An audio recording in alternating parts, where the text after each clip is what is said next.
Good evening and welcome to the Atheist and Christian Book Club. I am not James Walker, the Christian co-founder of the Atheist and Christian Book Club. He had a family emergency that he needed to tend to, and so he could not be with us tonight. So he has given me this great responsibility to try to keep Bill in line, but we'll do the best we can. My name is Brady Blevins. I'm the senior apologist at Watchman Fellowship.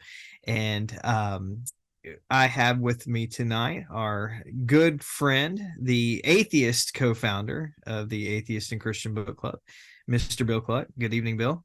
Hey, You ready for tonight? oh, absolutely. We all love Lawrence. He was great when we had him on last time. We learned so much. It was a wonderful time, and yeah, this is the home game for you, Bill. We'll look forward That's to you right. Playing next home month. field advantage We'll after we'll the get out Cinema our Group we'll get our Bill fiasco. Cluck we'll get Yeah, our we'll, Bill we'll be Cluck on your own bingo for a cards ready. while because I'm only here for a little while, but I'm sure you can do an ample job of channeling me.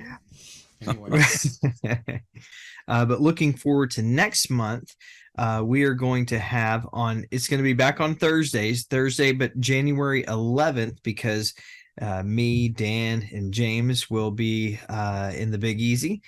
Speaking at the Defend Conference at New Orleans Baptist Theological Seminary, but we'll come back the next week and we're going to have Neil Shinvey. I'm going to let Dan kind of give a bio of Neil, but I became familiar with him a few years ago, and this guy is incredible in his knowledge.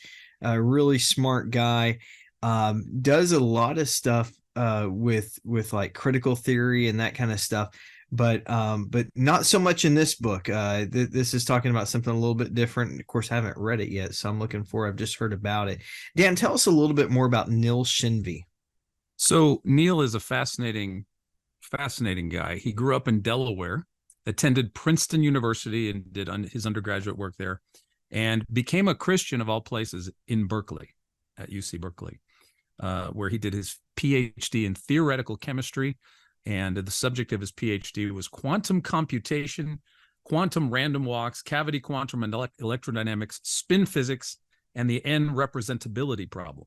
So if that isn't something, I don't know what is. He now is he's the principal at Daddy Academy, or otherwise the South Durham Academy for Math and Science. So he homeschools and he helps other people homeschool their kids. A brilliant guy, really nice, really down to earth. And I think we'll enjoy that. And Neil's a really he comes across kind of people cut from our cloth here at the Atheist and Christian Book Club. Somebody who's polite, thoughtful, tries to give good, respectful, reasonable points. And so I think this is going to be something that we'll all enjoy and we'll all look into, even if we do disagree with his conclusion, which I suspect maybe about half of us will and half of us won't. But we'll look forward to that either way. Well, and tonight is I'm going to share the screen here. We're going to talk to the one and the only Dr. Lawrence Krauss. Of course, Dr. Krauss was with us a while back talking about his book, The Universe from Nothing, New York Times best-selling list too, I might add. And we're happy to have Dr. Krauss back on the club. You may recognize his face. He has been all over the place, many talk shows, too many to mention. New York Times best-selling author, a theoretical physicist and cosmologist, and just a wonderful writer, even though I may see some things a little bit different than him. Always a good read, does a great job of communicating some really difficult things along the way. And so, Dr. Krauss, we're happy to have you with us here this evening. it's a pleasure to be with you, and it's nice for you to say those things. And as I often say, it doesn't really matter. I don't really care if people read my books as long as they buy them. Well, that's right. pretty good. I think you're right on that. I have an initial question But before I go there, I wanted to just kind of toss this to you for a moment, Dr. Krauss. If you wanted to just share with our group, maybe some people who maybe didn't get to finish all the book, or maybe they only got to catch the interviews that we shared on our website. Just tell us a little bit about the book and maybe anything extra that you want to share. Okay, this is about the new book. Yes. Oh, Edge of yes, sir. Knowledge. Yes, sir. Mhm. Yeah, okay. I mean, all I want to share is with the first sentence, which is I don't know, are the three most important words in science, and are what distinguish science from religion, as far as I can tell, in the sense that we don't have the answers before we ask the questions, and moreover, we change our minds. And so we're happy to be wrong and to learn that that the universe is more interesting than we thought, and so saying I don't know is the beginning of, as I say, wisdom, but it's also the beginning of the search for discovery and more parents, more teachers, and ultimately more theologians should say that, and because there's a lot we don't know about the universe, and the only way we find out about the universe is recognizing that and using the techniques of science, of experimentation, testing, skeptical inquiry, etc., to learn about how the universe actually works, whether we like it or not. But so I really think ultimately the science doesn't have any prescribed wisdom or universal truths, and that is that is a key distinction between science and religion, I think, and that's okay. That's what makes science work, and it's what allows science to progress. The fact that we understand our knowledge is limited, and moreover that really there are no, as far as we can tell, universal truths about the universe. And anyway, so I think that's provocative enough. So, but what I tried to let me just say what I tried to do in the book. And I only realized it in some sense after the fact, that I wanted to talk about literally the edge of knowledge. I thought it's probably the last science book I'm going to write, and I thought it was a reasonable successor to the Universe for Nothing and my other books, because it really takes us to the edge of what we know and to the realm of what we don't know, and opens the key questions that I hope some young person will get excited about and lead us forward on. But the areas are time, matter, space, life, and consciousness. But the interesting thing is that it's maybe not surprising in retrospect, but I guess I hadn't planned it or hadn't thought about it in advance, that the questions at the forefront of science are precisely the questions that everyone still has about the universe, the deepest questions. Are we alone? How did the universe begin? How did life begin? What's consciousness? When I see green, it's the same thing you see. The kind of questions that everyone has every day about the world. And they're really the questions that science is continuing to try and follow up on and change our perspectives on. So it's kind of a nice way to connect to the issues that I think most people have about the world, and realizing that those are the issues that science is involved in. But I wanted to give people the background to see where there's some intellectual baggage needed to see how and why the questions at the forefront of science are what they are. And it gave me a good opportunity in each of those areas to talk about what we know and how we got to where we know what we know, and what we know we don't know. Of course, the most exciting thing is what we don't know we don't know. And I could have, and in England, my book is called The Known Unknowns. A much more interesting book would be The Unknown Unknowns, but it'd be a very short book because it wouldn't have any words in it. But that Blank pages. That's what science, the most exciting results in science are those we didn't know were coming. And that's why it's worth continuing to look, because nature keeps surprising us. Absolutely. I do like that because it resonates so much with me, is just those three words, I don't know. Yeah. I think that just kind of we as humanity would be better off if we embrace that a little bit more, because I mean, for me, the deeper I got into my studies, the more in fact, I'll never forget the day that I graduated. My late father, he goes, well, do you feel smart now? And I kind of laughed and I said, no, actually, it's kind of the opposite. I'm just coming to a realization that there's so much more out there that I have no clue about. And I look forward to the journey to try to learn. And so as we think about this question, I don't know. What then would you say is, because this gets into epistemology. How do you see us being able to come to a knowledge? Is science the way that is that the only way that we can come to truly knowing something? So. Or do you Revelation has never revealed any knowledge. I think wisdom comes from reflection, but knowledge comes from exploring the world. I don't think we have any knowledge about the world other than we get from exploring it, and exploring it by experiment, whether it's our own experiment, meeting people and learning about them, or more formal experiments that we do in science. But I really don't think there is fundamentally any kind of knowledge that comes from turning inward and either saying meditating or whatever. It's, as I say, that's reflection, and that may be wisdom, but knowledge comes from exploration. I don't think there's any other route. All right. So, but let me just kind of tell everybody, if you have a question that you'd like to ask Dr. Krauss, by all means, if you would utilize the chat feature, that you have a question, and then our very own Daniel Ray and or myself, we're going to monitor the chat, and we'll get you in the queue and give you the opportunity to ask a question about this book, or maybe you got something back from the universe from nothing that's been on your mind. By all means, please feel free to do that. But before we open it up to that, give you time to get your questions together. Terry's fingers in front of the camera. Sorry. Okay. Sorry. She's just waving she's at playing, you. She's playing peekaboo with us, you know. Maybe she's doing something useful. Sorry, Doing something.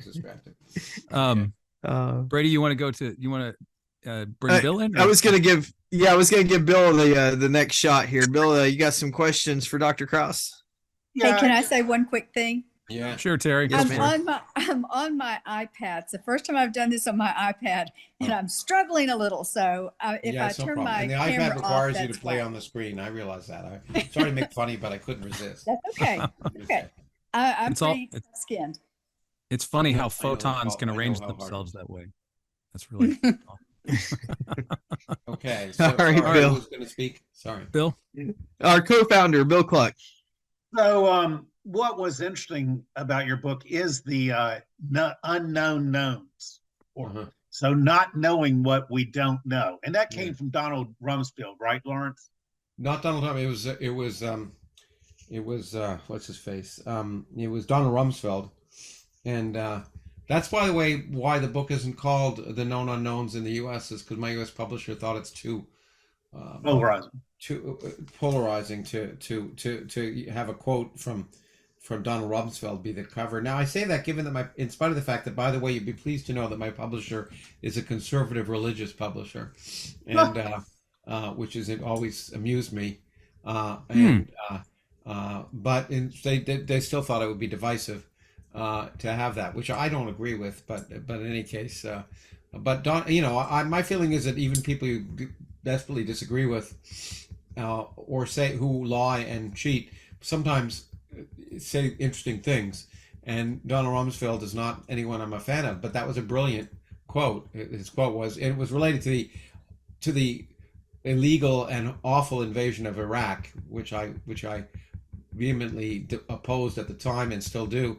But he did say that, his point was that there are known knowns, the things you know. There are known unknowns, the things you know you don't know, and there are unknown unknowns, the things you don't know you don't know. And I think he was referring to weapons of mass destruction in Iraq, of which he was completely wrong. But anyway, yeah. So it was his quote, and the last one are the most interesting for science. The most interesting scientists by far the most interesting things, and the reason we get to unknown unknowns is not is precisely because science follows a path that's different than many other areas, particularly religion. We follow what we're interested in, but nature always intervenes and gives us and changes the direction by surprising us. And so we find things we didn't expect to find when we were looking for other things.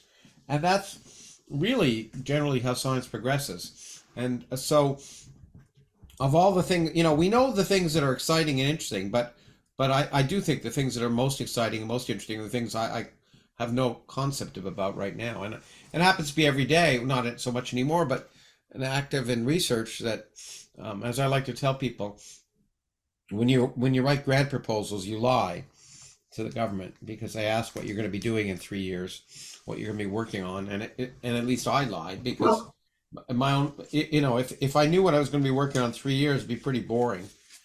It depends what new discoveries are made and where the field's moving, and I'd move with it. So I would invent some scenario about the things I'd like to work on, but in actual fact, of course, what I would be working on hopefully are things I hadn't even known about when I wrote the proposal. Well, since you brought it up, are you familiar? I'm sure you're familiar with 1/137. Yeah, although it's not exactly 137. So just so you know, it is the fine structure constant, which is close to 1/137. But for those people who like numerology, it's not exactly 137. And moreover, the fine structure constant changes as a function of scale. But anyway, having said that, go on. Well, it's an amazing number, and it seems to be throughout physics. And the thing is, if this thing isn't just right, then you don't get carbon form in stars. Yeah. And some theoretical physicists, one of them, Pauli, said that when I meet the devil, the first thing I'm going to ask him is the meaning of this number. And one of your fans, Richard Feynman, said that every physicist should put this number on a wall and worry. So are you worried? Well, I actually think Feynman was wrong. I think a much more fundamental number is 1/h, where h is the Hubble constant, and that comes out to about 10 billion years. But I think it's a much more fundamental number describing the universe. But in either case, I think both of them, well-meaning as they were, did not understand the fact that the physical laws are a function of scale. And in fact, the 1/137, which is the fine structure constant, which you're absolutely right. If it were different, we wouldn't have carbon, among other things. There are a number of constants of nature. If they were quite different, we wouldn't have life as we know it. But I find that, rather myopic, because, as I say, first of all, the strengths of the fundamental forces aren't universal. Feynman thought they were. We used to think they were. Now we know they're not. They change according to scale. But more importantly, so let's say it was different. And you're right, we wouldn't be here to have this conversation. But we don't know what other life forms could form in a universe in which the fine structure constant was 1/10 or whatever. And so they'd be in such a universe, it's quite possible that beings would form and wonder why this number 1/10 was so important. I think it's life, the universe is not fine-tuned for life. Life is fine-tuned for the universe. It's funny to me that 200 years after Darwin, where we now recognize, at least most of us who are educated, recognize that the apparent beautiful connection between life and its environment is not caused by the fact that the earth was finely tuned to allow all the living things that exist on it now. It was in fact the other way around. Thanks to Darwin and natural selection, we understand that all the species that exist look so beautifully tuned for their environment because natural selection does it. Those beings that aren't tuned well for their environment don't reproduce and survive. So this apparent design is an illusion. But for some reason, when people look at the universe, they don't realize that it can be exactly the same. We live in a universe in which we can live. If we couldn't, it would be really interesting to write about, but we wouldn't be here to write about it. So, it would be amazing if we found ourselves living in a universe in which we couldn't live. But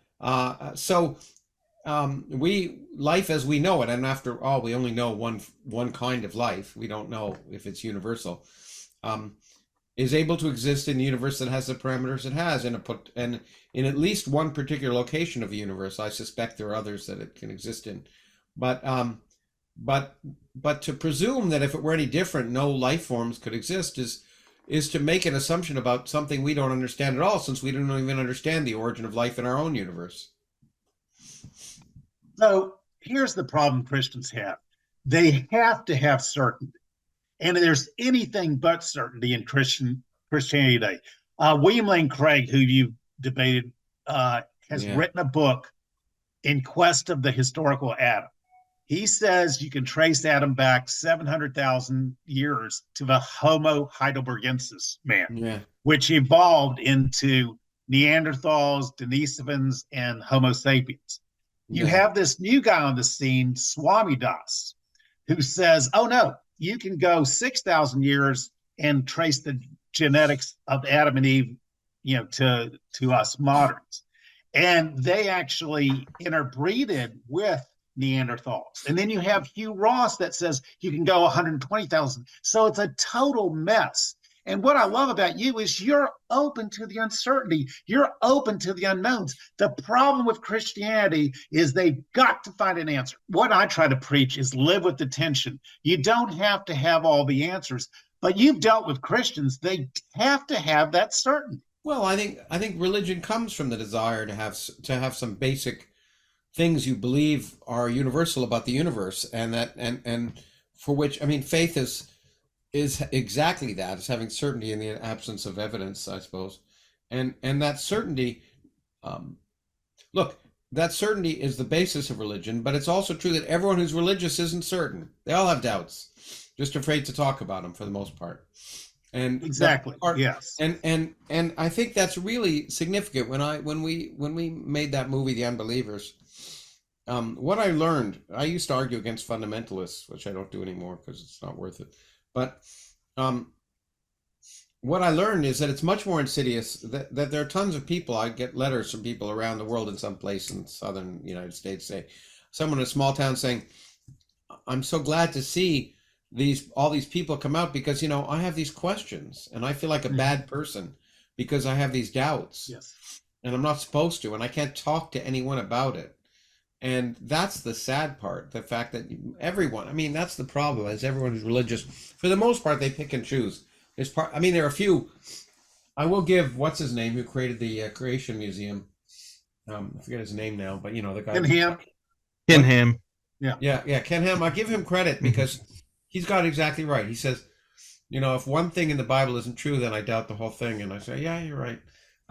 His thing is, if Genesis 1 through 11, your foundation is flawed because the sin, atonement, all the major doctrines are in Genesis 1 through 11. And in Romans, Paul says, he came through Adam and Eve. So if that's mytho-history, which Dr. Craig says, if this is just all mythological, underpinnings, then where's your foundation? Yeah, I think that's the point. I think most people who call themselves Christians do so because I like the idea, and they think it makes them good people, and they pick and choose the parts of the Bible which is so full of evil nonsense that they throw out the stuff they don't like. And actually, frankly, one of the reasons that I think Islam right now is having the problems it's having, the same ones Christianity had 600 years ago, is that they don't feel free to pick and choose the things they like out of the Quran. They have to take the whole thing, including all the awful stuff, which, most people very few people stone their children for disobeying anymore, in spite of what the Bible recommends. And so it's a matter of picking and choosing and saying, oh, I like this part, I don't like that part. And maybe at some point, Islam will graduate to the point where you can have people just saying, well, I'm a Muslim, but I don't agree with that and that and that. We'll see. But anyway, that's part of the problem. And I enjoyed your interview with the physics guy. I forgot his name. But anyway, what was interesting is you said this universe is headed for heat death, that in the end, it's going to be just cold, dark, empty space. So yeah, I wouldn't quite call it heat death, but yeah, it's because it's really out of equilibrium in a sense. But yeah, the future of the universe is miserable. If at least, well, let me just say, the likely future of the universe is miserable. because we can't say with certainty what the future of the universe is, given what we know.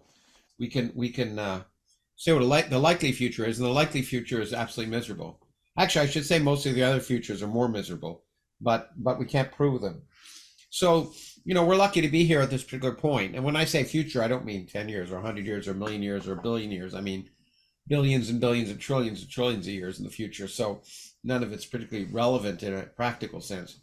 But yeah, the future of the universe is miserable, and the future of the Earth is miserable, and maybe we'll survive that future as a species.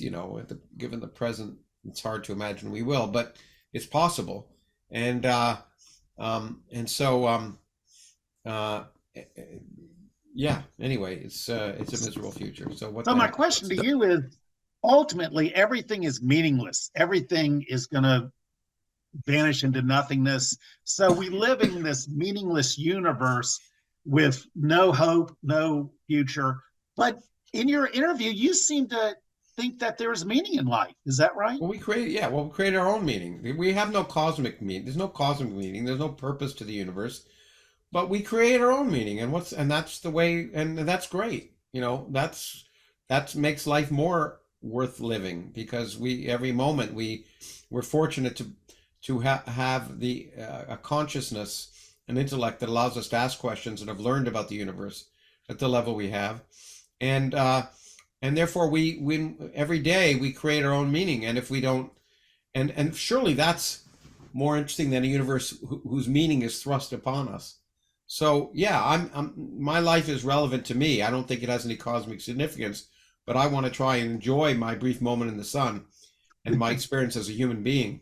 And I find that makes it more precious rather than less precious. So people often say, well, if the universe is meaningless, why don't you kill yourself? Well, that's just wrong. The universe can be meaningless, but what an amazing ride it is that we have in the midst of it. Well, and the fellow you interviewed said he found meaning in art. I'm an artist, so it's rewarding to me, and I play pickleball, and that's a lot of fun. But can you say that even though ultimately everything is meaningless, that existentially you can eke out some meaning in life?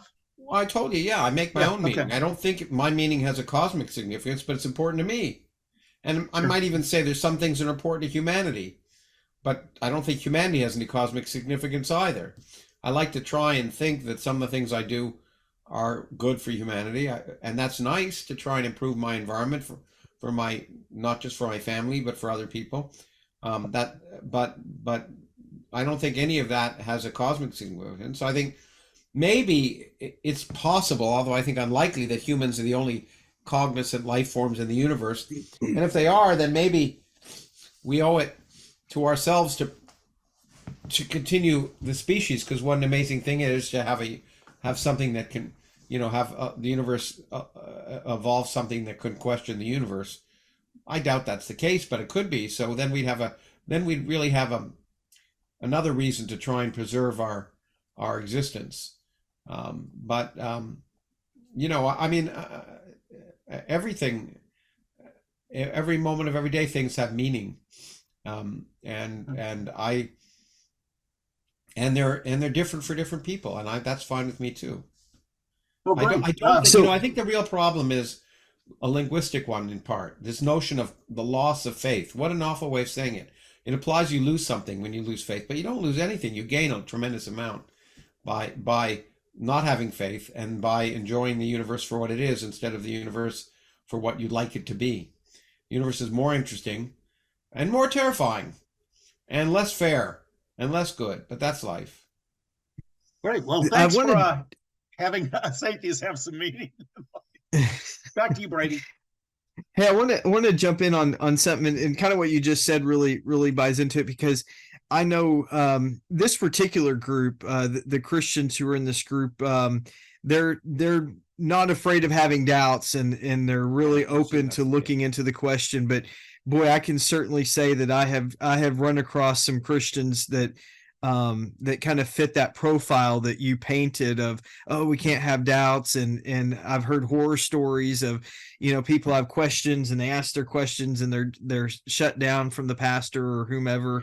the big Christian in their life. But the Christian meaning of faith, well, I mean, not so much the Christian meaning of faith, the word that's translated faith in the Bible in the New Testament, pistis, essentially means trust. And trust, you could say it like this: trust based on evidence. And so trust but verify, I think, is what Ronald Reagan said, isn't he? Something like that. Yeah, I mean, and I think that's a fair way to. I mean, that's a fair way to say it. You trust, but by the way, Ronald Reagan. I'm not a fan of Ronald Reagan either, but he said something interesting. He was in he had some pretty good one-liners along the way that whether you agreed with his politics or not. Anyway, sorry, I meant. No, it's good. So with this idea of faith, and definitely I can probably I can speak for some of our regulars who I know pretty well, our regulars on the Christian side, seeing our faith as being, trust based on evidence. Is that, I mean, would you say that's essentially what you're laying out in this book? Is that the same idea, same concept? No, I think it goes one step further, which is not to trust anything. Evidence is great, but your ideas can change with future evidence. So, so trusting the theory is right. I think trust is. I think the only thing you trust is that the methodology works. But again, if the methodology didn't, I suppose you'd be willing to change that too. But so don't trust your theories, because they can be supplanted by other theories. So I think trust is appreciated. I think it's an awful thing to say, to trust nothing, but I think that's what I mean when I say be skeptical. All right, fair enough. It kind of leads me a little bit more to another question, but I know that we have somebody in our queue that has a similar question, so I don't want to steal their thunder. I'm going to toss it over to Dan, and then we're going to jump in our list. So if you have a question, you don't have to post your question necessarily in the chat. That's great if you can, but if you will just let me know, or let Dan know via chat that you have a question, we will get you in the queue. Hey, Dan, you're up. I see some of these chats now, and I said, how did the Bible get so many scientific truths right if it's not true? Well, it got most of the scientific truths wrong, so I don't know what you're talking about. The Earth didn't stop, and when the horn was blown, or everyone would have died. The Earth, the sun wasn't, light was created before the sun. I don't know if that's the case. I doubt it. I mean, the Bible is not a scientific document. Even St. Augustine argued that, said you fall into trouble if you think of the Bible as a scientific document. Anyway, that's the first one I saw. So Jody, I think you're wrong. Anyway, but the thing is, Lawrence, Jody may have left, but it's not. No, he's still here. He's driving. By the way, I get the same thing from people all the time telling me the Quran. Look at that; it predicted 8 dimensions. Well, you can read anything into these vague statements, and people do, but the explicit statements are wrong. So forget the vague ones. Anyway, and, virgins don't have, human virgins don't have children, among other things. Okay. All right. Dr. Krauss, I wanted to say, first of all, thank you for joining. I know I've said thank you 1,000 times in our emails, but it is an honor and a privilege to have you and to chat with you and to have this time with you. So we really do appreciate it. And I did tell you in our email that I really like your book. I like your writing style. I think it's accessible and warm and friendly and inviting, and it makes you want to keep reading. And that's a hard thing to do. And I read a lot of popular science books. I probably turned everyone off now with my dogmatics. I'm not dogmatic statements, but no, I understand our positions are it's like telescope. When I look at Philibar, who's saying I straw manning the Christians, I don't think I have to straw man anyone. Just read what the Pope says. Maybe the Pope isn't a Christian, but I remember reading. And this was the good Pope, the new, kinder, gentler version of Benedict, who's now Francis. Talks about. Well, I remember reading. We're saying, questioning is just really bad. Ultimately, that's really a dangerous thing. And I wanted to. And that statement is an anathema to a scientist or any scholar, it seems to me.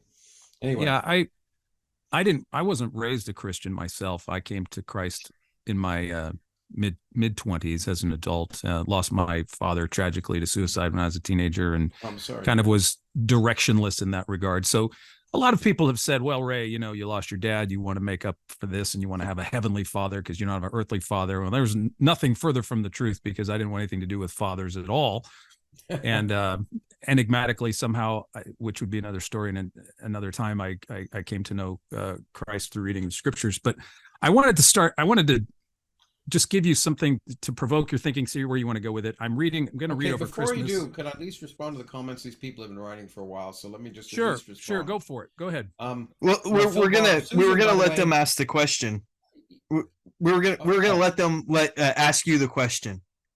Oh, okay. So after I'm done asking, we'll have you. Oh yeah. We'll trust me. We'll give you a shot to say everything you want to towards them. I didn't know whether I'd have time to get to it, but okay. Yeah. We will. Yeah.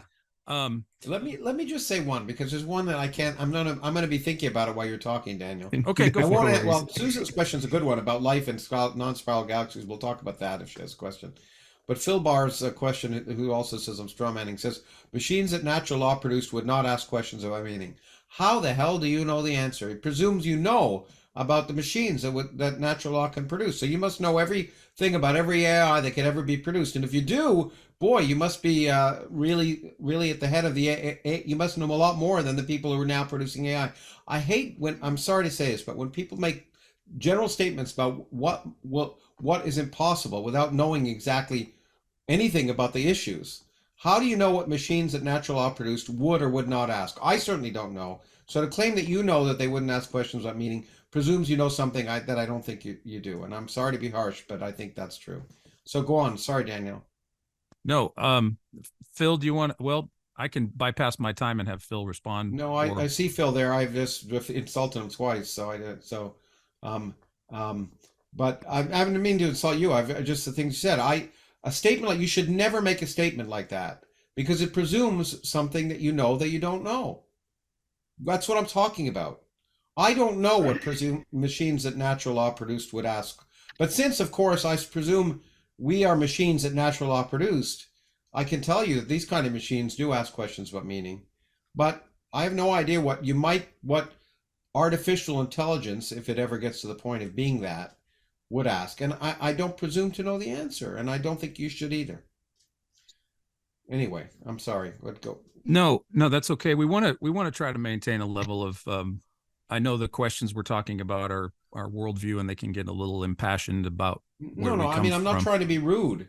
I think it's really important for people who are of faith to recognize that saying we'll never understand love or we'll never understand this or that is to presume we know what is understandable. And I think it's the best thing that all of us can do if we want to have respectful conversations and productive conversations. Once again, to realize that we don't know the things we don't know. That's all. Anyway. Okay. Phil, do you want to take a minute to respond to Dr. Krauss? I'll bypass my question. We'll come back to me. Daniel, I'll come back to you. I wanted to hear what your question was, Daniel. I don't want to supersede. Okay. I don't want to interrupt you. So okay. Well, okay. It's not really a question. It's more of just some background in what I was thinking. I grew up with Carl Sagan, Dr. Krauss, and I know you have a deep respect for Sagan, I think, is if I understand I've read. I mean, he's a pioneer in terms of how to communicate popular science. Yeah, I know. I mean, I happen to as a science communicator, I like Jacob Bernowski more, but I have great respect for Carl Sagan. Yeah, and I'm sure you're familiar with Contact, his book that he and Ann Druyan wrote as a screenplay for their daughter, Stasha.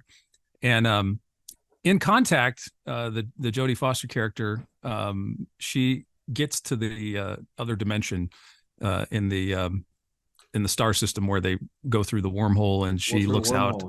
Yeah, she looks out and she says, and I know this is in the movie. I don't know if it's in the book, but she says they should have sent a poet. And it got me to thinking. I'm reading this biography over Christmas about Frank Sinatra, and it's by James Kaplan.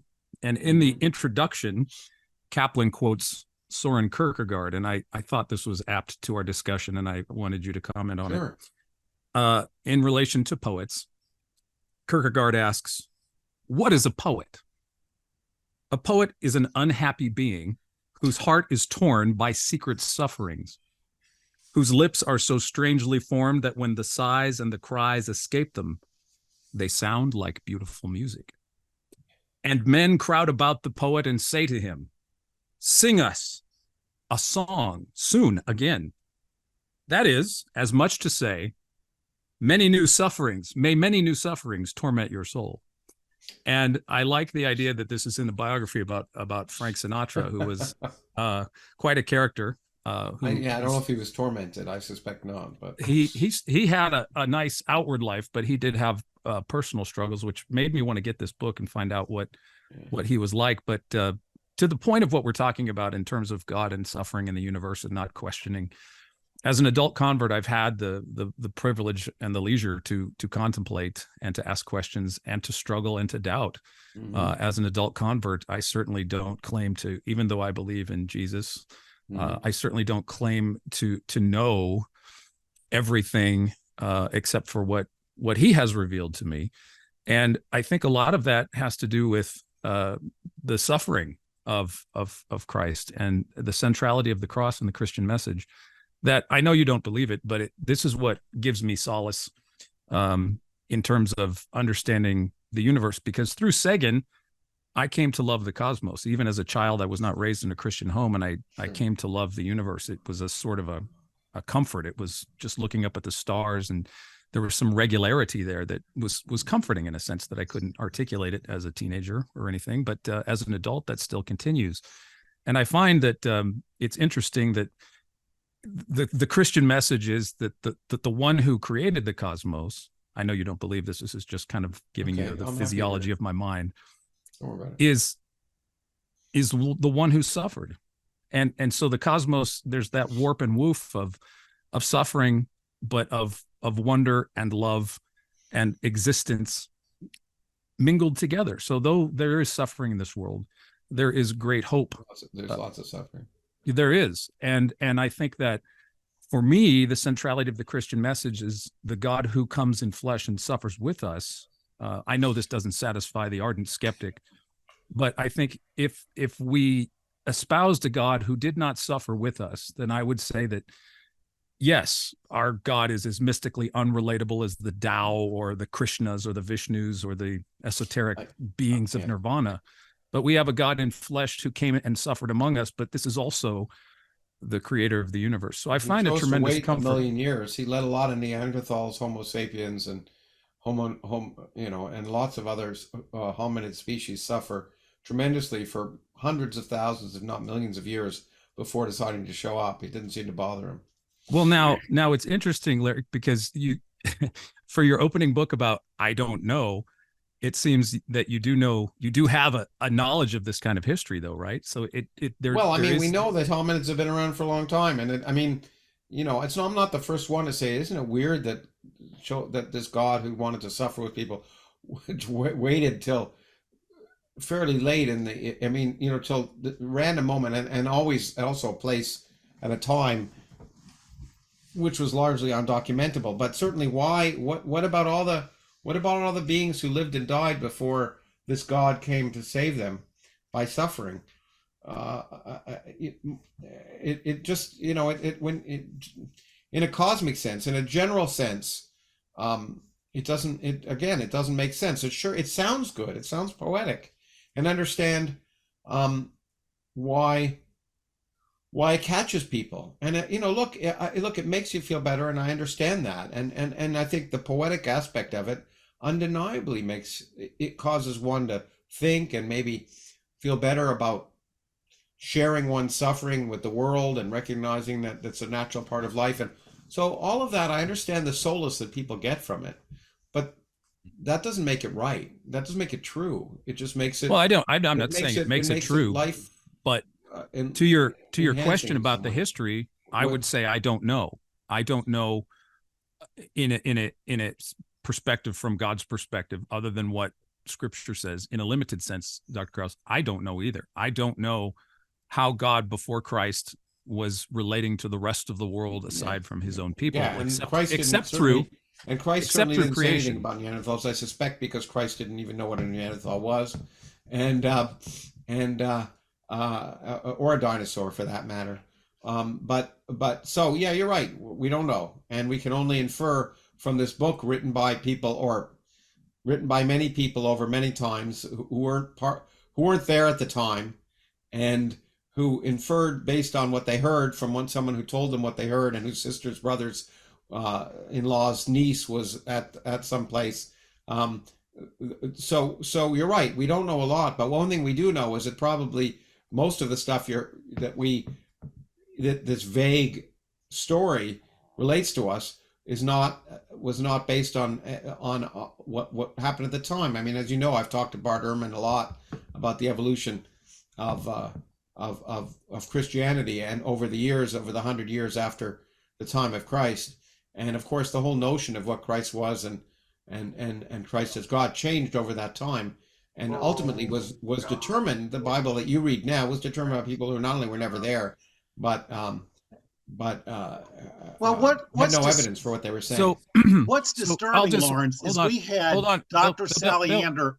Bill, this is relevant. No, well, I'm not done. I have just a follow up, and then I'll let you go. Yeah. Let Daniel finish, and then we can go. This will be my finished quote, and I will.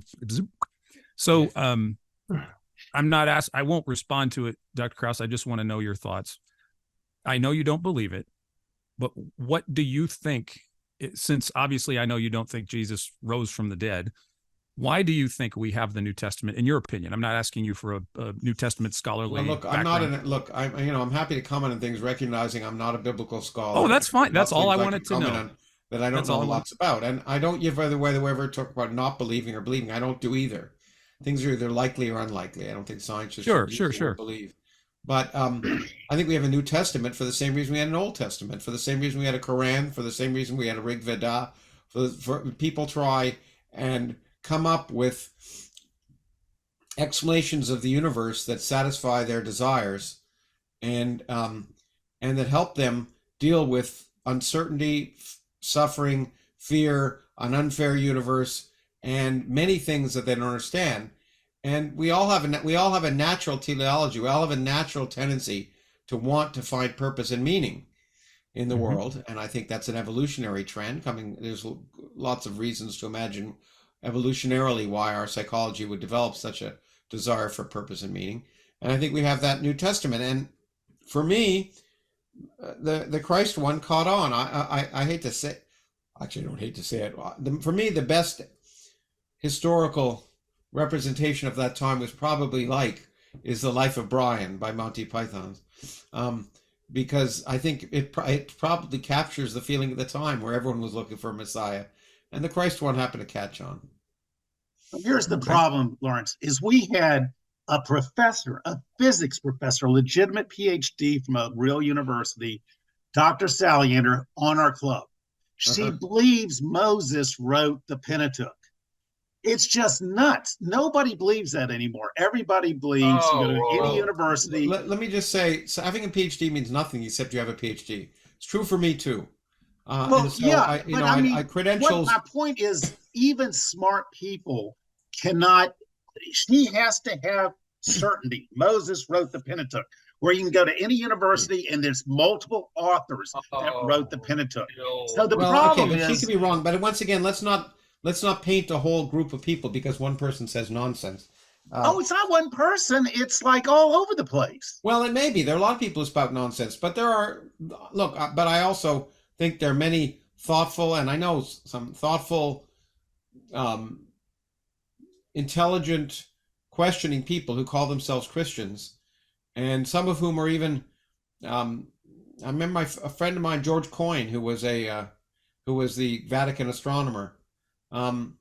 So, I don't want to paint a broad brush. I just think that's misguided. But I think, when they get out of their expertise, Lawrence, like Hugh Ross is brilliant in physics and astronomy. But when he talks about Daniel, he believes it was written in 600 BC. All the scholars know it was written in 165 BC. Who's this? So they're totally out of their league. Who are you talking about? Hugh Ross. Hugh Ross, he's not a brilliant scientist as far as I know. Most of the things he says about cosmology are nonsense in my experience. Okay. Okay. So I don't know about the stuff he says about religion, but I can tell you the stuff he says about cosmology is nonsense. Okay. Thank you for the response. Phil, you are up, my friend.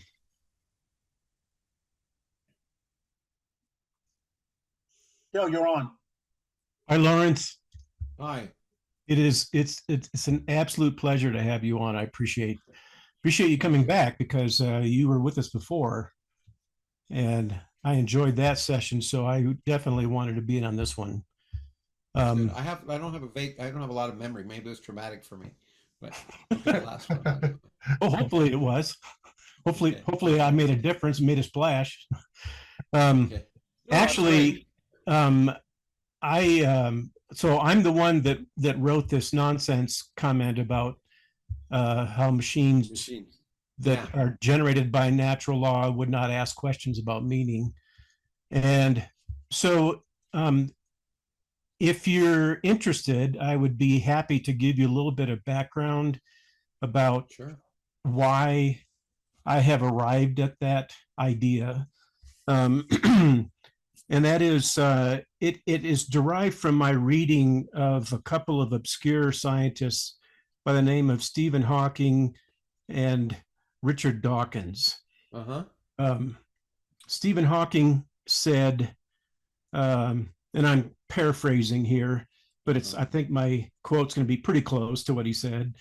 He said, if we were produced by unintelligent, immutable natural law, then we can only conclude that we are nothing more than biological machines and that we have no free will whatsoever because everything is determined by natural law. Yeah. So his comment about biological machines is significant, and I think he's had a lot of influence in the atheist community, and I think that's a very insightful comment on his part. And then Richard Dawkins said that you must understand that we are talking about something that begins with no intelligence, no understanding, and no awareness of anything at all. And that's from his book. I believe it's from the book The God Delusion, if I'm not mistaken. Okay. So if we begin with no intelligence, no understanding, no awareness of anything, and we begin with natural law that is going to produce a deterministic universe and a deterministic cause and effect world, then Stephen Hawking, I don't think we can necessarily push back on this idea that human beings are nothing more than biological machines who are determined by natural law. Yeah, what does that have to do with meaning? What that has to do with meaning is that for a being to be interested in meaning in the first place, that assumes that there's some kind of intelligence that has suddenly popped into the universe out of thin air. Well, no, not out of thin air, by evolution. Sorry, go on. I mean, the presumption is, and I'm both Stephen was a close friend and Richard's a close friend. Stephen said anyway, he said a lot of things, some of which I agree with and some of which I don't. But look, the point is that evolution, including evolutionary psychology, has produced the beings that we are, and are, as Richard has said, and we didn't develop to understand quantum mechanics. For some reason, it's a byproduct of whatever evolutionary developments promoted aspects of our psychology, and it's whether it's a good side product or a bad one, I guess we'll find out in the long run. But I do not. It's a non sequitur. Look, biological machines evolved, and intelligence evolved. We don't know exactly how, and it's a subject of my last chapter of my book on consciousness. Consciousness is one of the biggest mysteries in science right now. So we don't have any understanding particularly. We've learned a lot, but we don't understand what produced self-awareness, or even what self-awareness is in a deep neurobiological sense. But I don't see that any of that precludes such a system, once it evolves a self-awareness, whether it's determined or not, from asking questions about itself and the universe. That's just as determined as paramecium moving around away from hot things or away from acidic environments. So I mean, saying that there's no free will is not the same as saying that things can't happen. Things happen all the time. Things change. Things develop, and obviously new species develop with capabilities that other species didn't have, and having lost capabilities that other species did have. That happens, and there's nothing magical about it. But it happens all the time. I mean, from going from land animals to sea, to going from sea animals to land, all of there are lots of things that have developed due to natural selection without any guidance or design. And intelligence is one of them. I don't see that.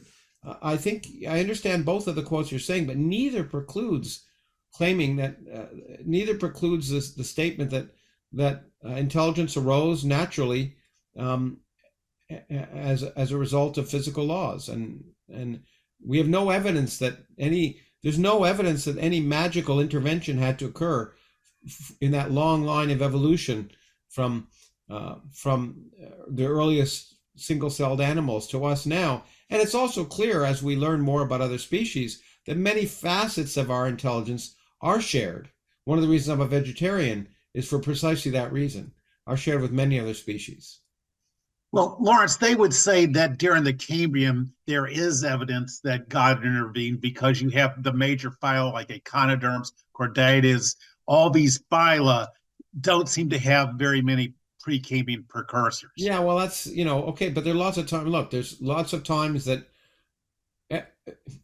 life fills any gaps. As far as we can see, life fills any gaps that exist. And anytime there's a major problem, be it, and it's interesting that the Cambrian explosion occurred right around the time that the Earth flows solid, during which many species probably died, and which there was ample opportunity for new species to exist. Plus you got to remember, the oxygen abundance in the Earth's atmosphere increased, and oxygen allows 37 times more energy to be produced by systems that respire instead of systems that photosynthesize. So if you're talking about complex animals, you couldn't do that before you had A, enough oxygen, and B, enough and B, the mitochondria had been co-opted by cells to allow them to process oxygen. So it's quite natural to expect there to be certain events that will produce dramatic changes in the life forms on Earth, but they're all natural ones as far as I know of, and if there aren't, I'd like to know. Yeah, the question is, what evidence do you have that God intervened? Like in the Permian extinction, where I think 95% of all species just disappeared. Yeah. Where do we see evidence that God's intervening and we certainly bringing in these new life? It wasn't very good for all the species that didn't survive, and this notion that somehow humans are the pinnacle of evolution is also ludicrous. We're not in any way a pinnacle. There's many aspects of our existence that are self-awareness has caused us to be able to rule the planet in ways we couldn't otherwise, and maybe destroy the planet in ways we couldn't otherwise. But then it's a time invariant fact that 99% of the species that ever have existed are extinct, and I suspect that will continue. And we may be eventually one of the ones that's extinct, but that doesn't. And maybe AI will supplant biological humans, but that's just okay. That's another step in the evolution of life forms on the planet. Well, getting back to the intelligence question, yeah, that was a tremendous amount of knowledge that you poured forth there, and I appreciate that. For a man who says, I don't know, is the beginning of wisdom, that was a tremendous amount of knowledge. And I think you may have more knowledge than you give yourself credit for. But there's a lot of things I know, but the important thing is I know that there's much more that I don't know. Mm-hmm. Yeah, and you know, I would think that's just as a side note, that's a universal phenomenon among people of faith, people that are that reject any kind of religious notions or anything. But the central idea is, I have been looking for someone who is committed to naturalism, which is what someone must do if they're going to if they're going to disbelieve that there's any kind of supernatural origin to the universe. Naturalism is the only thing you have left at that point. And what I am waiting for, and what I've been looking for and have never been able to find, is someone who can come forward and give us evidence that evolution produced intelligence, that intelligence kind of it almost created itself pretty much on that worldview, because you have a situation where you don't have any intelligence, and then after that you have intelligence. Well, where did that intelligence come from? And just simply say, well, evolution produced it is not really an answer to the question. Well, it's simply evolution. The only evidence we have for the speciation of life, and it agrees with every prediction, is natural selection. So before systems that could respire and use oxygen, there were no systems that they all photosynthesized. Okay, suddenly this new ability appeared, and we can see in the fossil evidence how that evolved. And so life has adopted many new things that did not exist before, sometimes independently in different places on the earth. That's called convergent evolution, where different species evolved in different places without being related, because life, comes up with life forms have natural solutions to similar problems. Well, if we had more time, so we are an example. Look, the point is, until what we need. First of all, no one should be committed to naturalism in the sense that once again, as I said to William Lane Craig, we were asked in a debate in Australia, what would make you believe? And he was asked what make you not believe. But mine was, if all I have to do is look up at the stars tonight and see in Aramaic, English, Greek, or whatever language you want, or Hebrew, the stars realign saying, I'm here. Right away, you got me. And so I'm not committed to anything except what the universe tells me And the evidence that intelligence arose is the evidence that evolution produced the diversity of life on Earth, and we are a product of evolution. And you could trace our lineage genetically, fossil-wise, and in every way to species before us and before us and before us, and we are related to fish. And so there's a continuous progression in that regard. And yes, at every stage, new capabilities arose and old capabilities disappeared. And for some reason, when the cortex, or the frontal cortex and the brain became sophisticated enough, and no one knows exactly that process, we became self-aware. Now, how far back that goes is hard. It may be shared with some mammals at some level, and that's an open question. But you asking for evidence of that, what you want is evidence that it couldn't have happened, not that it is. Why are you not mystified that we have opposable thumbs, or I don't understand what makes intelligence different, or two eyes that are facing forward instead of in the side of our head like many beings. I mean, every aspect of evolution has resulted in species that have capabilities that other species may not have, and I repeat, have lost capabilities that other species have. And so what makes intelligence so special to you? Well, if we had more time, that's the direction I would take the conversation. I guess I would argue, and I think there are good reasons. I think there are good reasons to believe that intelligence is in a different category than mere biological functionality. Okay, I mean, again, so we disagree, but I wrote my thoughts down in my new book, where I tried to understand what we know about intelligence and consciousness. and a lot of it comes from evolutionary analyses of people like Ledoux, Joseph Ledoux, and others who try and look at the evolutionary basis of modern self-awareness, and other people who Michael Gazzaniga and a lot of people who have thought much more deeply about this the question than I have. Dr. Krauss, anyway, I along just those don't lines, see. I think the net result of my own studies, and limited as they may be, is that there's nothing different. But it's where we fundamentally disagree. If you haven't read that chapter of the book, I recommend it to you. I think, Dr. Krauss, because as I was tried reading to crystallize what other people were saying in there. Oh, I'm sorry to interrupt. I'm on a delay. I apologize. No, it's okay. Quick sidebar to what you and Phil are talking about, that in relation to life and consciousness, and you go into detail a little bit in your life chapter about RNA and abiogenesis. And I'm familiar with, but I'm not technically expertise in this at all. I don't know, but it's interesting enough that I can follow it on a lay perspective.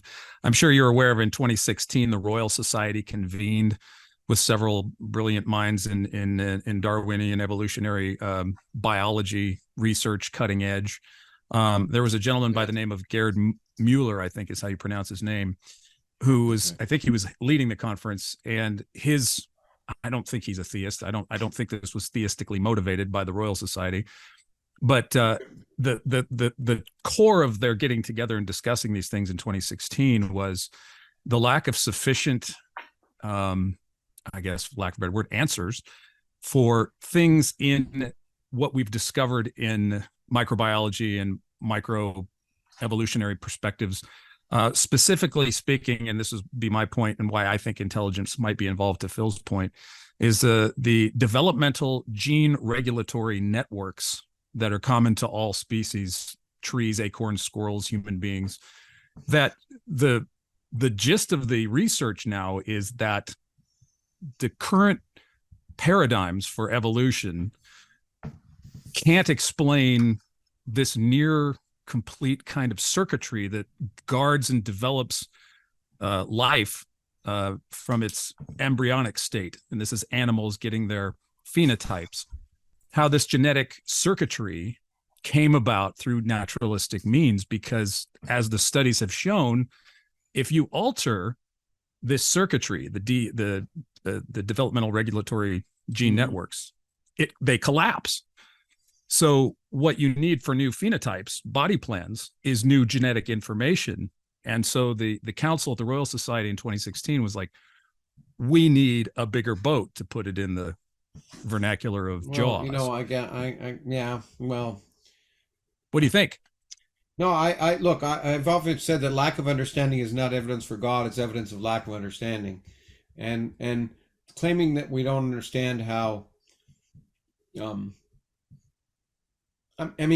homeostasis, was really the regulatory mechanism, is an essential part of life. In fact, some people have argued that it is the key feature of life that distinguishes it from other things, that it's self-regulating. And that's why we need enzymes, and because if we didn't, life is just controlled burning. And if we didn't have, if the processes that govern life didn't require enzymes, all of the organic materials would have oxidized on their own and lost their energy.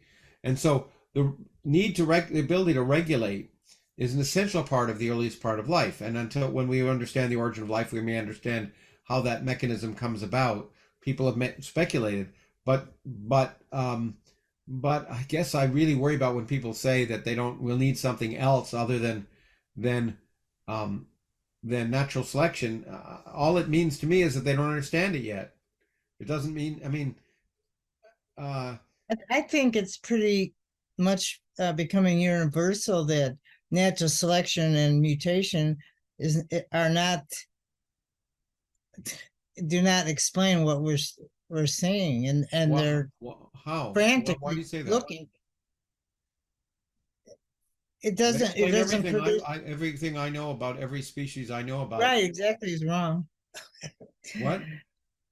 No, I was just kidding. I just said it's pretty from my reading, any deep explanation, natural selection and mutation does not explain, and they're even who wrote the It's a Wonderful Life? Stephen Jay Gould. Jay Gould, yeah. Said that we need something other than natural selection mutation. It's just not.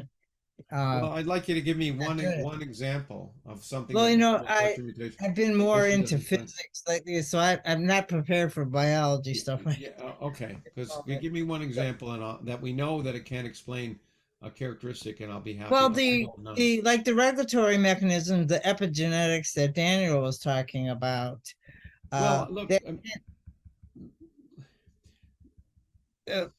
Natural selection is a mechanism that I understand it well. Yeah, and there are other things that govern the way life evolves that are beyond just what you might call natural selection, because in particular, rapidly changing environments change faster than natural selection can. It's still natural selection. I mean, the ones that don't survive die. I don't know of any example. In fact, every single time, natural selection mutations have been tested, make a specific prediction. That prediction has been validated by observation. Usually in bacteria. Yeah, I mean, I can't every time. No, even in the simple specific predictions that humans and great apes have a common ancestor. Look, just measure the number of chromosomes and you can see. I mean, it could have been proved wrong. It could have been wrong. It was said before there was any evidence that this requires one chromosome to have, to have merged in this one species versus the other. And lo and behold, it was discovered to be the case. So there were many times when when that idea could have been falsified, and in fact, exactly the opposite happened. But once again, saying that people have the illusion that not understanding everything is the same as understanding nothing. And as Phil kindly said, there's some things, there's some things I know. There's just a lot I don't know.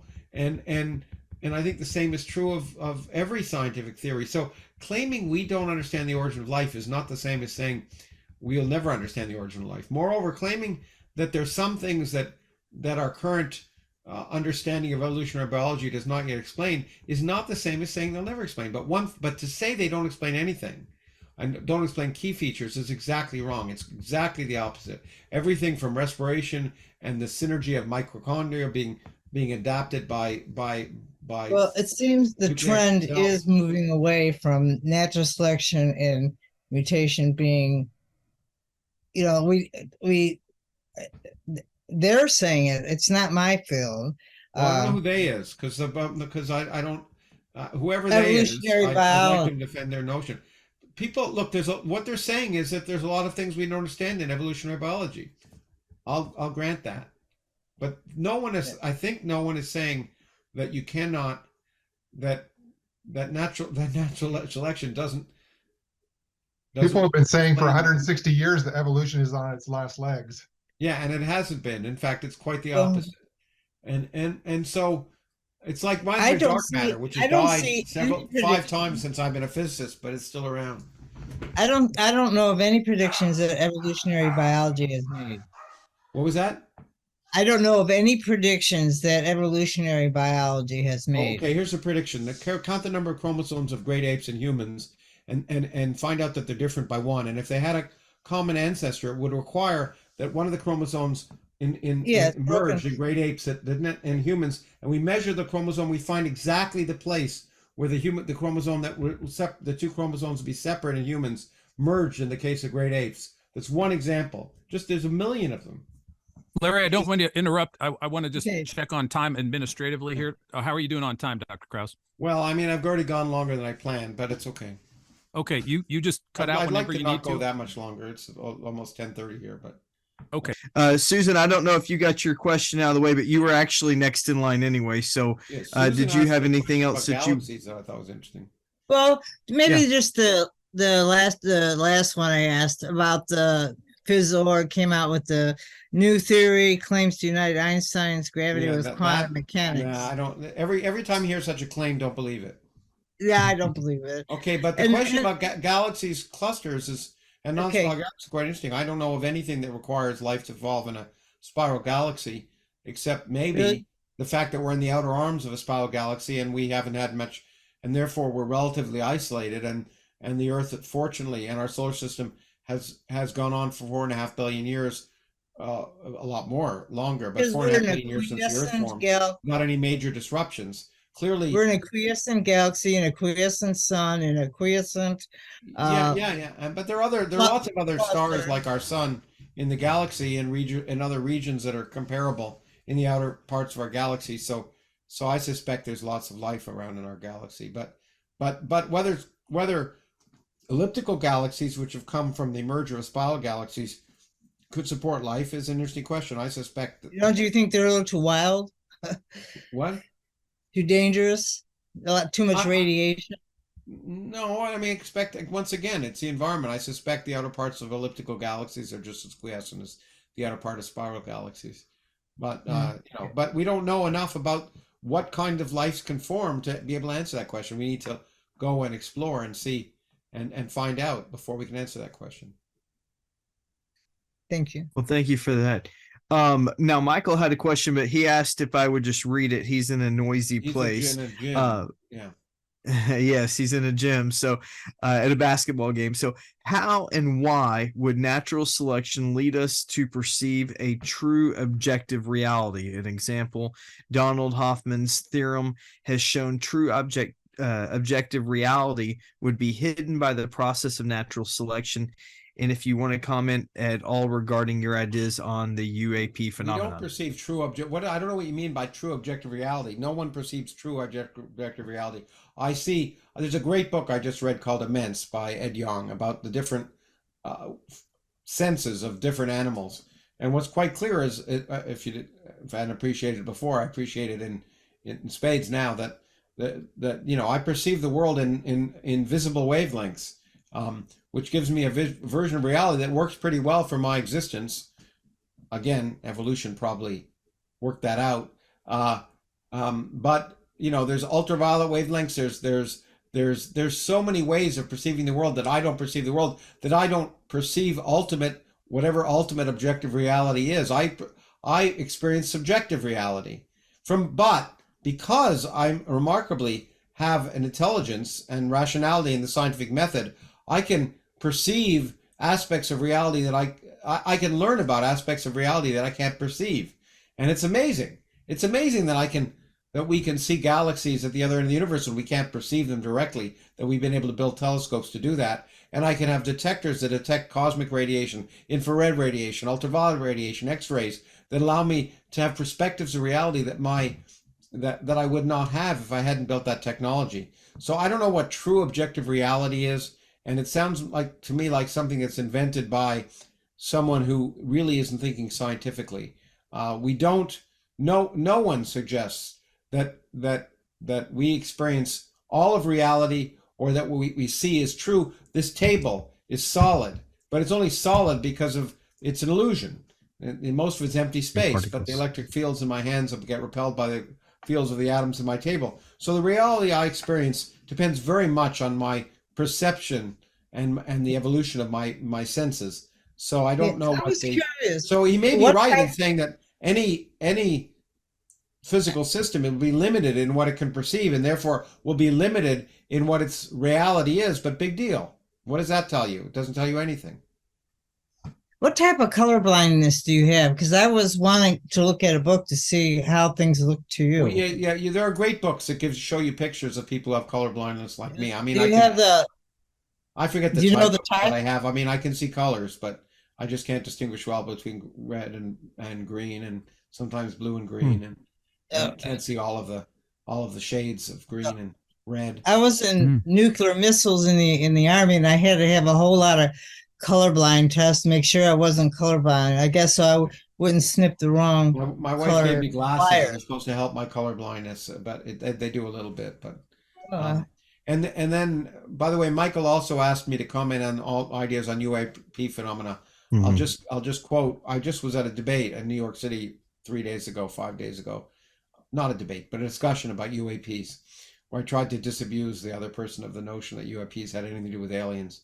And I began it with a quote from Richard Feynman, who said, ultimately, he believes that aliens and UFOs are much more likely due to the known irrationality of human beings than the unknown rationality of aliens. And I think I agree with him that one is much more likely than the other.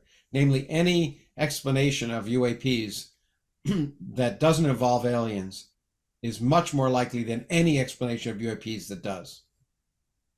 And there's a long thank you for story that. that I don't have time to go into. But again, you can read about it in my book, say The Physics of Star Trek. Well, thank you for that. I had a college professor who was colorblind, somewhat similar to what you explained. And while we didn't understand exactly what that was like for him, it did help us to understand when his wife was mad at him. So we could see the evidence there. All right. Ken has a question. Ken's the last one right now on our queue. Ken? Yes, thanks, Dr. Krauss, for joining us. It's a real treat. I'm a former Christian missionary, evangelical missionary in Africa. Went there to translate the Bible into a small ethnic group where they didn't even have a writing system. So I was helping develop a writing system. And it was at that point that I started losing my faith after reading parts of the Bible that just I couldn't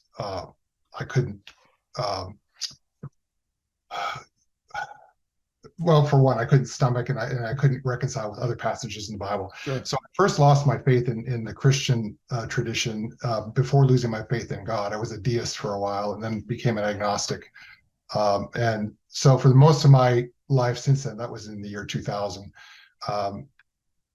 I've considered myself an atheist-leaning agnostic. And so sometimes I've asked, like, we read a book about a year ago in this club called A Fortunate Universe by Luke Barnes and Geraint Lewis. It was a clever way of doing it. It was a Christian and an atheist or a naturalist writing, both physicists. Very enlightening. Yeah, that one there that Daniel's showing. And so what I was struck with, I had reconciled my perspective to Darwinian evolution and kind of understood like how it all could happen. Oh, there's some leaps. Yes, there's some things that are unanswered, but the whole mechanism of evolution to explain the complexity of life was understandable and appealing, at least to a certain degree. Whereas with fine tuning, you don't have the same mechanism. You don't have the, natural selection and so forth. You just have to have brute numbers, billions, trillions, 10 to the whatever power. A long time and a lot of systems. Yeah, and it's not just a matter of, well, we need this particular kind of life and this particular kind of fine tuning. You have to have a certain degree of fine tuning to even have large structures that would support any sort of universe that could have any structures in it at all. I was kind of taken aback, and I for a bit I toyed, going back to deism. Because of this one argument. And so I'm wondering, from your perspective, how many are you comfortable with just explaining things, fine tuning just by multiplying zeros, by adding zeros to the number of universes there might be? Or is that reasonable to think that there could be a near infinity of universes out there? Or it just seems like cheating? I think any universe that exists would look fine tuned to someone. I don't understand the fine tuning argument in detail, although I was responsible for some. I might point out the energy of empty space is unnaturally small by any way we understand. So you might call it fine-tuned, but on the other hand, as these people don't realize, is that if the energy of empty space were zero, which is a much more natural number, the universe would be more conducive to life as far as I can see. So look, the fact that I'm talking to you right now has an infinitesimally small probability if you multiply together all the things that had to happen for you and I to be on this connection right now. It's impossible. It's fine-tuned in the extreme. But if there was something else that happened, it'd be equally impossible.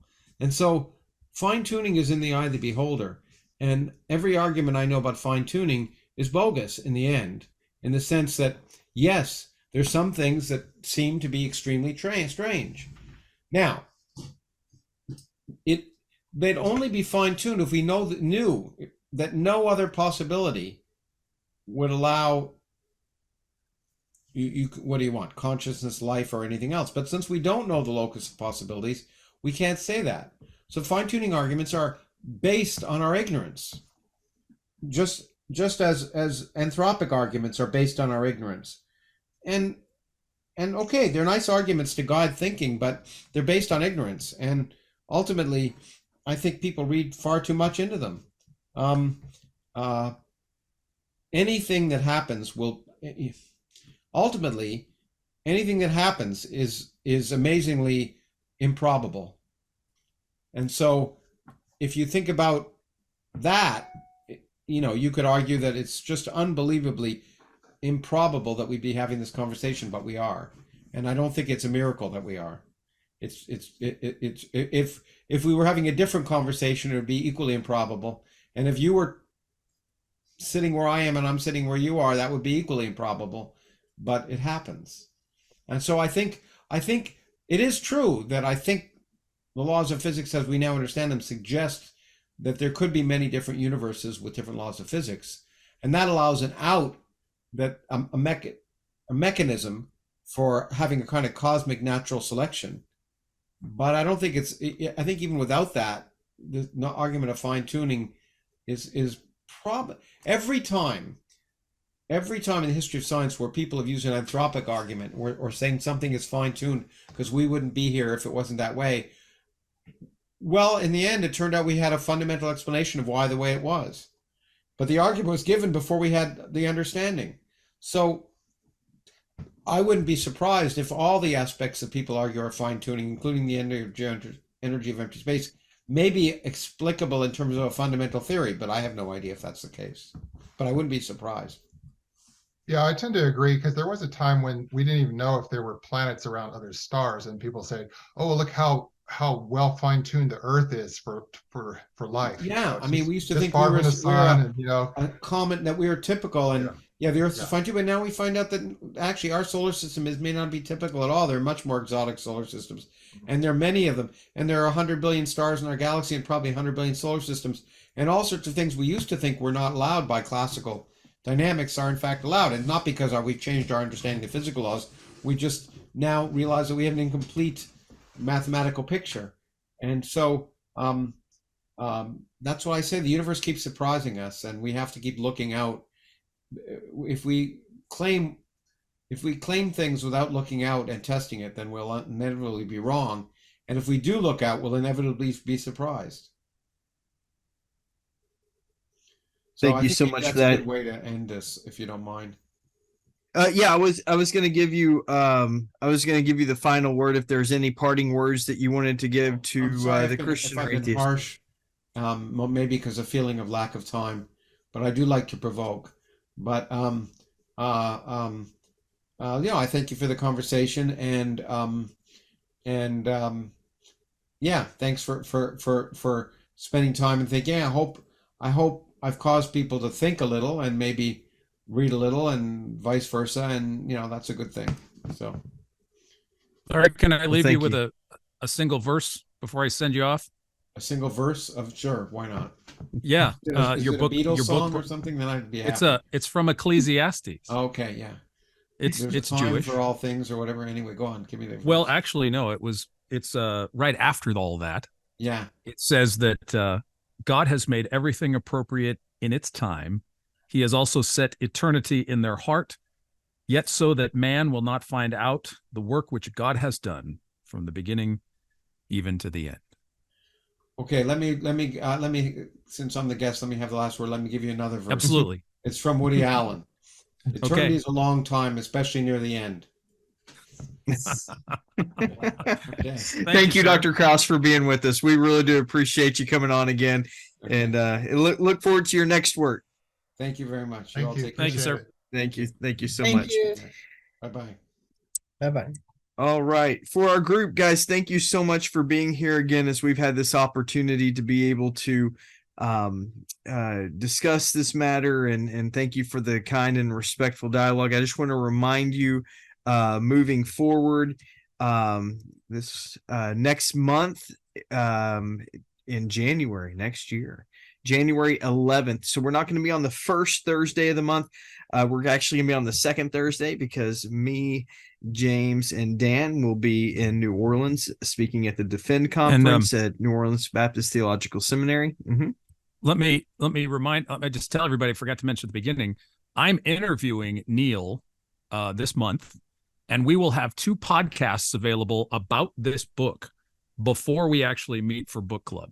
So you can listen to those in lieu of, if you can't get the book or whatever. But James will put this out on our social media for everybody once these podcasts air, but that there will be an audio alternative to the book. It will be me interviewing Neil, so you can listen to that in lieu of getting the book if you can't get the book. But just throwing that out there. Those will come out on the first 2 Mondays in January prior to our book club. So you will have a chance, if you don't have time to read the book, you can catch those 2 podcasts. And our podcasts run anywhere from 30 minutes to an hour, usually not quite an hour per session. So you definitely want to avail yourself of that, especially those of you on the Christian. You might really like it. But anyway, so next month, January 11th, Neil Shinvey. He is a brilliant guy, and we will get the opportunity to talk to him via Zoom and be part of this again. So thank you guys so much for being here. Let's see here. Bill, did you have any? Oh no, Bill's no longer signed with up. us. He signed off. All right. Well, I was gonna let our atheist co-founder have the last word. But anyway, thank you guys for being with us, and we will see you next time.